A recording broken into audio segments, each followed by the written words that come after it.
ത്രിയേക ദൈവത്തിന് സ്തുതി. ഇന്ന് വലിയ നോമ്പിൻ്റെ 33-ാമത്തെ ദിനം.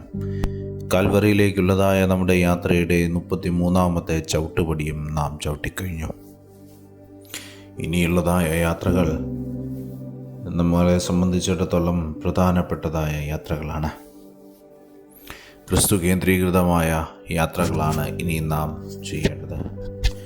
ദൈവത്തിൽ ആശ്രയിച്ചുകൊണ്ട് നമ്മുടെ യാത്രകൾ മുൻപോട്ട് കൊണ്ടുപോകാൻ ഇടയാകട്ടെ. ഇന്നത്തെ നമ്മുടെ അല്പസമയത്തെ ചിന്തയ്ക്കും ധ്യാനത്തിനുമായി യോഹന്നാൻ്റെ സുവിശേഷം 11-ാം അധ്യായം 47 മുതൽ 53 വരെയുള്ളതായ വാക്യങ്ങൾ. യോഹന്നാൻ്റെ സുവിശേഷം 11-ാം അധ്യായം 47 മുതൽ 53 വരെയുള്ളതായ വാക്യങ്ങൾ.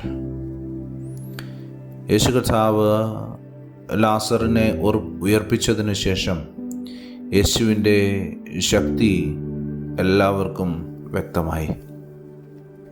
എന്നാൽ അതിനെ കണ്ട മതനേതാക്കൾ സന്തോഷിച്ചില്ല. അവർ അത്യധികം യേശുവിനെ ഭയപ്പെട്ടു. അവരുടെ അധികാരവും സ്ഥാനവും നഷ്ടപ്പെടുമോ എന്ന ഭയം അവരെ ഒരു തീരുമാനത്തിലേക്ക് നയിക്കുകയാണ്. അത് യേശുവിനെ കൊല്ലണം എന്നുള്ളതായ ഒരു തീരുമാനമാണ്.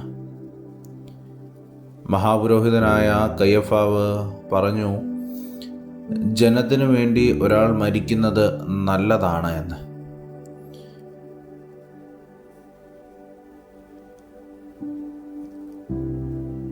അവൻ രാഷ്ട്രീയപരമായ ഒരു തീരുമാനമെടുത്തു എന്ന് തോന്നിയാലും അതിലൂടെ ദൈവത്തിൻ്റെ വലിയ പദ്ധതി നടപ്പിലാവുകയാണ്.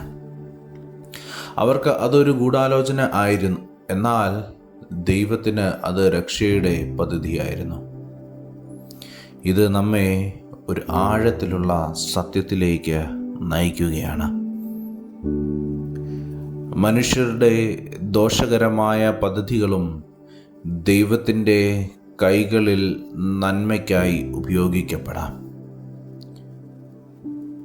നമ്മുടെ ജീവിതത്തിലും ചില സംഭവങ്ങൾ നമ്മെ വേദനിപ്പിച്ചേക്കാം. അനീതിയായ പെരുമാറ്റം, തെറ്റായ ചില തീരുമാനങ്ങൾ, മറ്റുള്ളവരുടെ വിരോധം. എന്നാൽ ദൈവം എല്ലാറ്റിനും മുകളിലാണ്. അവൻ സംഭവങ്ങളെ നിയന്ത്രിച്ച് തൻ്റെ ഇഷ്ടം നിറവേറ്റുന്നു. പ്രിയമുള്ളവരെ, ഈ വലിയ നോമ്പ് നമ്മോട് ചോദിക്കുന്നത്,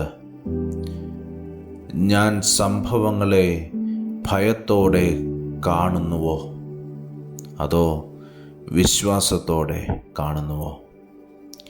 ദൈവത്തിൻ്റെ പദ്ധതി എൻ്റെ ജീവിതത്തിൽ പ്രവർത്തിക്കുന്നുവെന്ന് ഞാൻ വിശ്വസിക്കുന്നുണ്ടോ?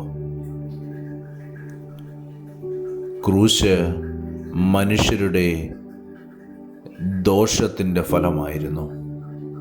പക്ഷേ അത് ദൈവത്തിൻ്റെ രക്ഷയുടെ മാർഗമായി മാറി. അതുപോലെ നമ്മുടെ ജീവിതത്തിലെ ഇരുട്ടുകളും ദൈവത്തിൻ്റെ വെളിച്ചത്തിലേക്ക് നമ്മെ നയിച്ചേക്കാം. ഈ നോമ്പുകാലത്ത് ഇരുട്ടിൽ നിന്ന് പ്രകാശത്തിലേക്കും നയിക്കുവാനായിട്ട് ഇടയാകട്ടെ. ദൈവം അനുഗ്രഹിക്കട്ടെ. സ്നേഹത്തോടെ ജോയലച്ചൻ. കണ്ണുകളെ അടയ്ക്കാം, പ്രാർത്ഥിക്കാം.